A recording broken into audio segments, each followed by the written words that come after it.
Chapter 3. On the Edge of Life and Death. Yurik moved the Thai year away from SOMMERSTONE, taking a westerly direction. It was unwise to stay near the ground where men had died. They had tried to be thorough as they searched for bodies, but there had been little time.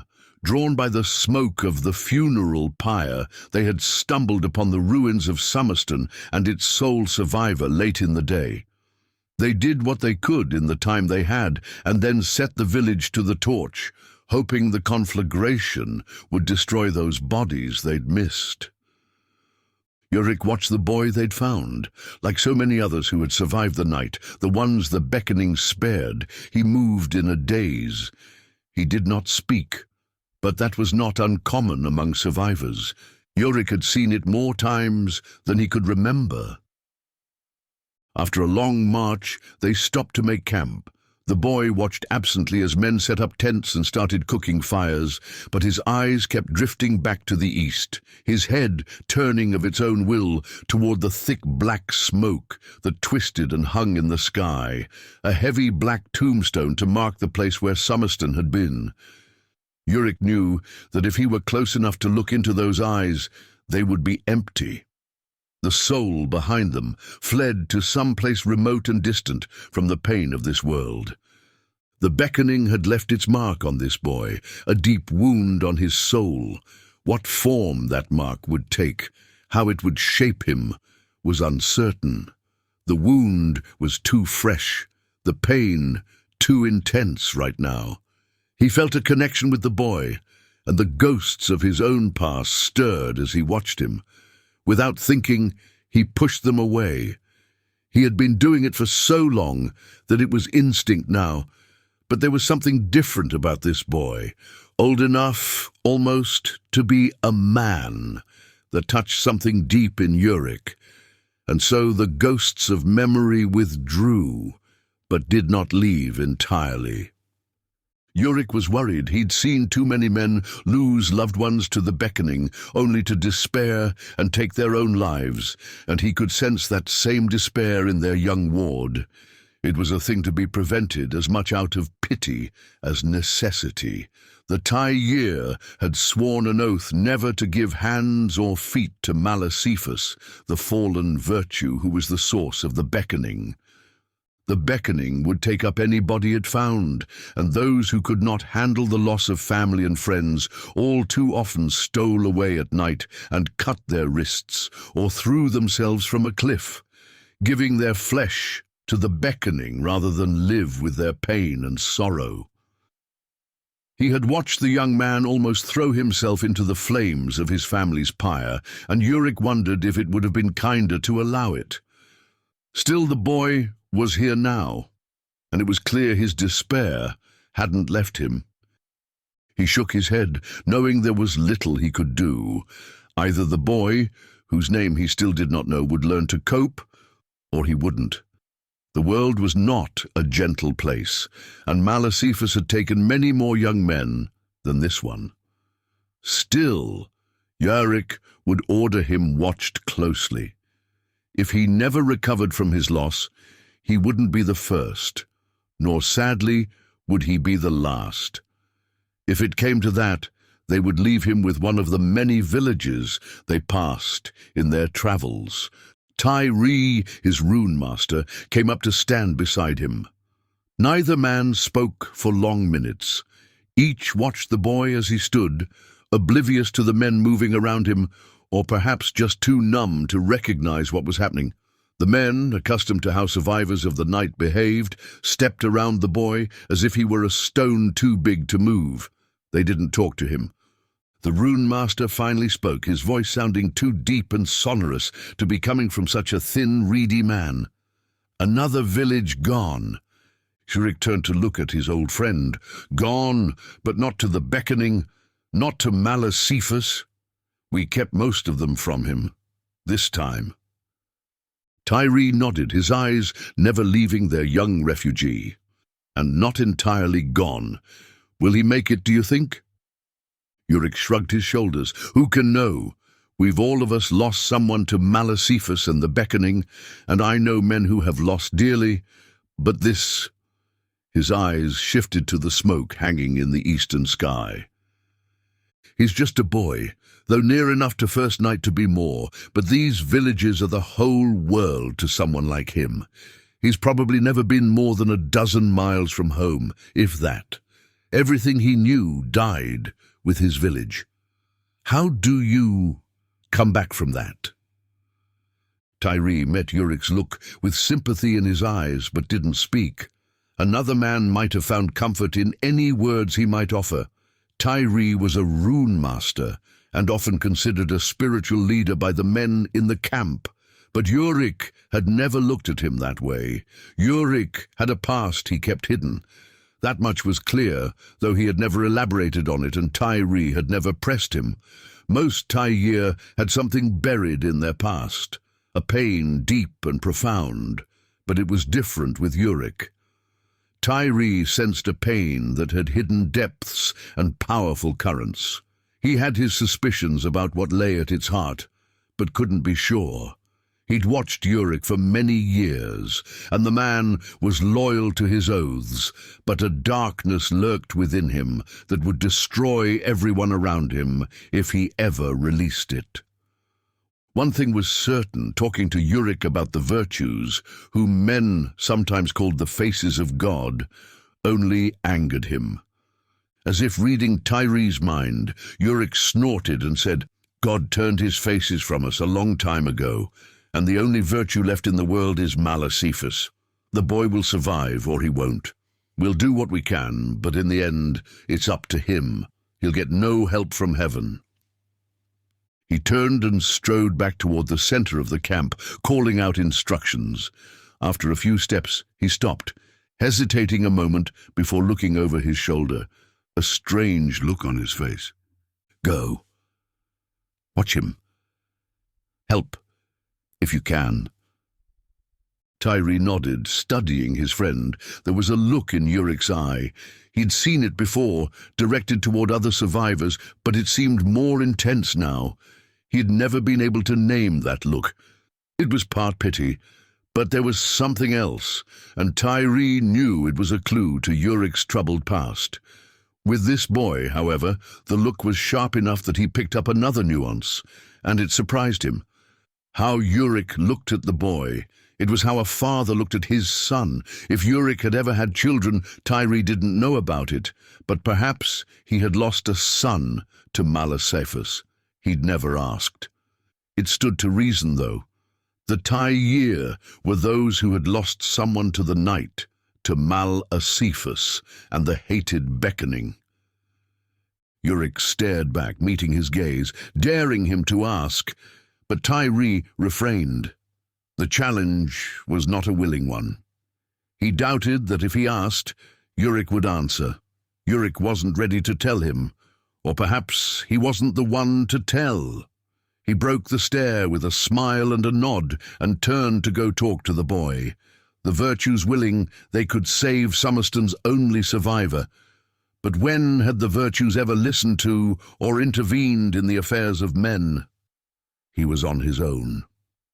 Sighing to himself, Tyree started down the hill toward the boy. Jen watched the rune master approach. He stood still, insensate and uncaring, as the men around him moved through the motions of setting camp. Inside, he felt nothing, no desire, not to be alone, not to be comforted, not to cry. Nothing.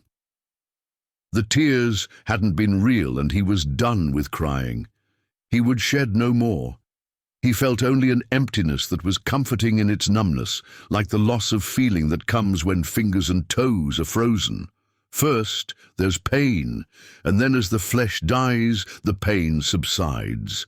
Eventually, frostbite will set in. He knew a man could lose part of himself to that numbness, but he didn't care. The rune master was tall, gaunt with wiry muscles, and had a hard, lean look to him. The skin stretched taut over his skull, but it was a kind face. As a boy, Jan had romanticized about the life of the Tyr. Bold men who knew no fear, but these men were not the men of his childish imaginations. They were hard and cold, and yes, They were brave. He sensed that, but they looked to the horizon, measuring the distance between it and the sun's orb, and he could see the fear in their eyes. But unlike other men, their fear did not drive them to hide behind walls or to cower in the night. They had mastered their fear. They were hard men and dangerous, yet beneath their hardness was a kinship they shared with one another. Each had lost to the night. The Beckoning had taken someone they loved, and in their quest for vengeance or justice, they became the Tyr, the lost, who hunted the creatures of Mala Cephas. In the solitude of his devastation, Jan could sense the connection between them. But though he had lost as well, he could not feel a part of them. He was alone in the world, and as that realization took hold in his mind, he understood that he was always going to be alone. The Rune Master came to stand next to him, but didn't speak. He put his hand out on Jan's shoulder and stood next to the boy, the two of them gazing back at the black smoke that marked SOMMERSTONE's grave. Jan shuddered. He was forgetting who he was. The boy who had greeted the morning sunrise with joy in his heart, glad to have survived the terrible night, truly was dead. He could feel his passing with the same finality that he'd felt when he'd found his family buried in the ruins of their home, but he had no tears to shed, not even for his own passing. Gently, the Rune Master turned him and led him into the camp. He resisted the urge to look over his shoulder, to watch the smoke of SOMMERSTONE rise into the clear evening sky. He heard snippets of conversation from the men around him, how it was unwise to camp near where so many had died. The land where men died was cursed. It drew the dead back to it, and then they saw him and fell silent. Unconsciously, he shuddered. His own family, at least, wouldn't suffer that fate. Tyr's presence was an odd comfort. The man was self-possessed and calm. There was kindness in his eyes, but he was not overly sympathetic. He left Jan alone in his silence. Yet there was something in his presence that seemed to bring some feeling back to Jan, a dim memory of peace, or solace at least. Jan tried not to dwell on it. If he focused on any emotion, he knew they would all come back, and he wasn't ready for that, so he ignored the comfort Tyr offered. The men didn't speak to him. How could they? He hadn't told them his name. He knew he should, but his voice was lost, as Yurik had said, and even if he could, his name seemed a strange, tattered thing, like the clothes he wore. Worn out, it no longer fit him, a rag to be tossed aside. Tyr took Jan with him as he made his rounds, setting the runes that would protect their camp. His hand briefly touched Jan's arm occasionally to direct him to stand here or there, but other than that brief contact, he made no other overture or attempt to engage him, and Jan breathed a sigh of relief. He had feared the man would try to speak to him, and he wasn't ready for that. After half an hour passed, Tyr called another man over to him and introduced him to Jan as Talus. "I have to take care of some business, but Talus will tend to your needs. Stay close to him and don't wander." Tyr went off to finish setting the runes that would protect the camp. Like most people, Jan knew something about runes. Indeed, if he had gone through the ritual of first night, rather than being caught out by his own foolishness, he would have learned some basic runes that protect a man from the dead. His nap, though it had probably saved his life, meant he would never have a proper first night. Watching the men set camp, its perimeter open and exposed, he felt an echo of fear in his heart. He did not like the thought of spending a second night outside the protection of rune-warded walls. He turned his attention to the tall Rune Master. Some men from the camp had gathered around Tyr, who was passing out slender wooden staves carved with runes. Affixed to the crowns of each staff was a smooth, round stone, the size of a man's palm. Though he was too far away to see the runes, not that it mattered, for Jan was illiterate, he guessed these were the wards to seal the camp against the Beckoning. After each man received his staff, he went to a place that Tyre had marked and set the staff in the ground. They placed them in a circle, laying them down first on the outer rim of the camp. They set their staves into the ground, 25 in total, 8 set out in a circle at the furthest perimeter, then 8 more closer in and evenly spaced between the ones further out, then 8 more closer in than the last. Finally, Tyre set his staff in the ground at the very center of the camp. Jan knew it was the very center because he watched Tyre meticulously pace off the distance from the outer edge of the circle to the center. It was all done with minute precision. Talus explained what was happening. They're setting the wards. The rune circle is set in alignment with the sumis, the compass rune. Tyre has marked out true north, and the staffs are each set in their respective hours.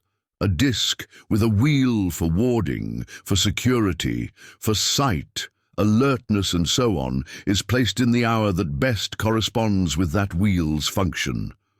When all is set in place, Tyre will put the last disc in the binding point, the center staff, and activate the runes, again each in turn, which will complete the circle and activate the camp. The wards of a village are set the same way, though their placement is more permanent. Jan nodded, the barest movement of his head, but it was the first time he'd acknowledged what someone was saying to him. He watched as the men set their wards in place, uneasy as he thought about how exposed they were to the night, with no walls and only simple staffs to protect them.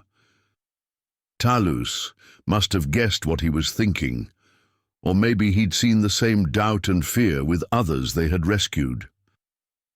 It isn't the walls that protect a village, that is to say, they're the least important protection. They're more for peace of mind.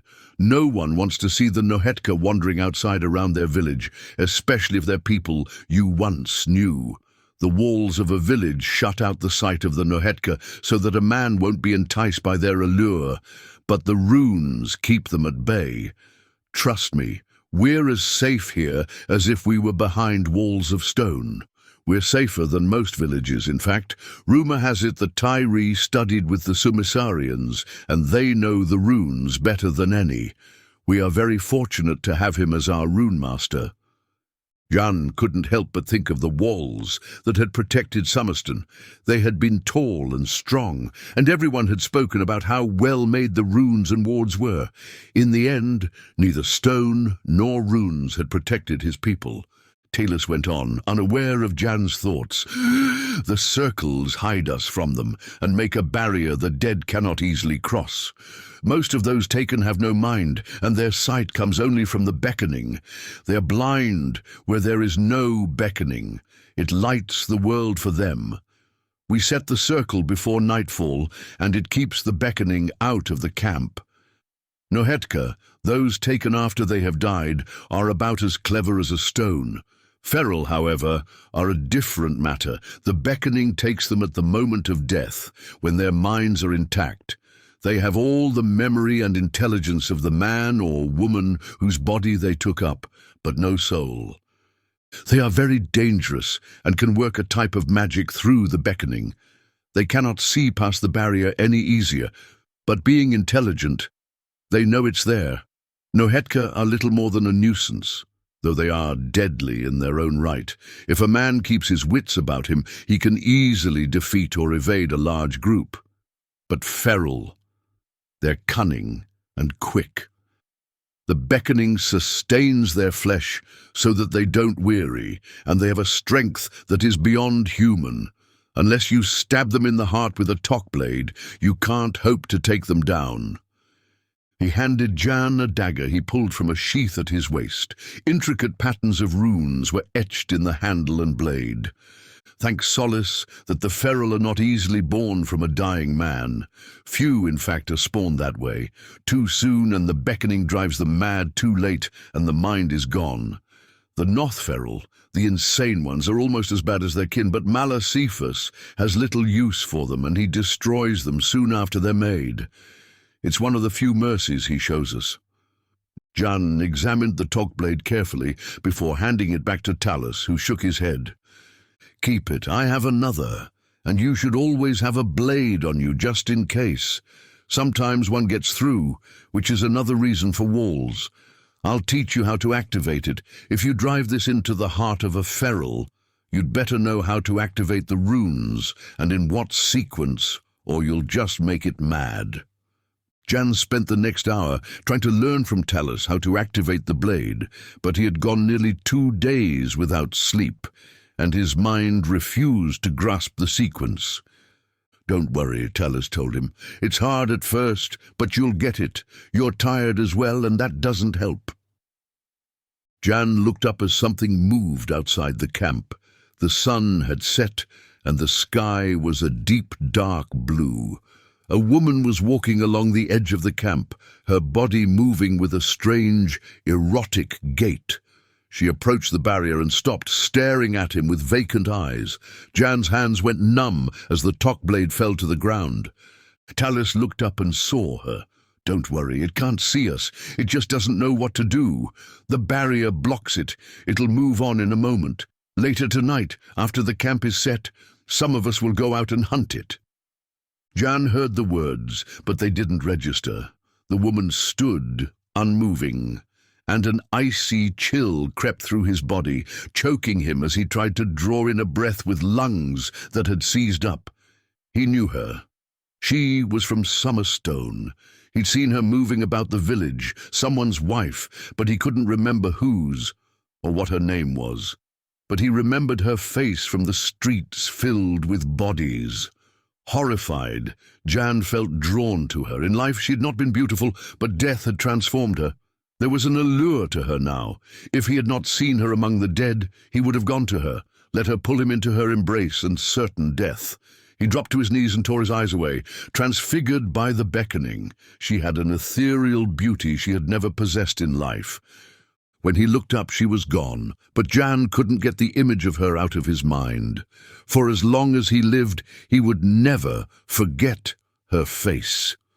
Talus knelt beside him. He reached out to help Jan stand, and then stooped to pick up the knife.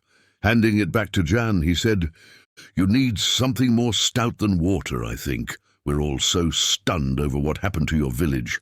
An entire village. Well, I think we forgot about you. Wait here." Talus left him to fetch something stouter than water, warning him to stay away from the edge of the camp. Jan watched the man go, and then turned back to look out into the night. He was not alone. Other Taiyir were standing watch. Experience had taught them not to rely on wards alone. As Talus had said, sometimes one got through, and no matter how well they cleansed the camp, there was always some remnant of the beckoning left within. Jan gripped the knife, struggling to remember what Talus had taught him. He was determined that if the woman appeared again, he would step through the barrier, in spite of the warning Talus had given him, and bury the knife in her heart. He saw no more dead that night, though. The ordeals of the past 24 hours had caught up to him. He'd hardly slept in a day and a half, and had worn himself to the point of exhaustion in SOMMERSTONE, and then with the long march from his village to where they now camped. Sleep took him there, on the edge of life and death, between the light and the dark, and buried his pain in its embrace.